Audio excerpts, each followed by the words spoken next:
Renuvion cosmetic technology is reshaping what's possible for your practice and your patients. Renuvion allows for the application of heat to tissue in a way that was never before possible. It is used as part of a minimally invasive procedure. The device is inserted under the skin and activated in a retrograde fashion.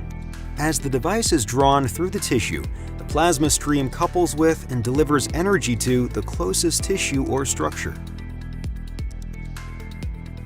During this coupling, the heat is delivered in two ways. The first is the direct contact with the helium plasma itself, and the second is with the flow of the proprietary RF energy through the plasma and into the tissue. During application, the vast majority of the energy is delivered directly to the fibroseptal network, which maximizes soft tissue contraction.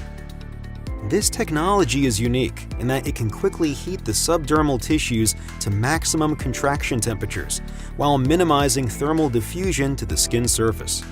Collagen contraction is resulting from the controlled heating, which allows for some immediate tissue contraction, but full long-term effects will not be seen for 6 to 9 months, as the body goes through the healing and neocollagenesis stages.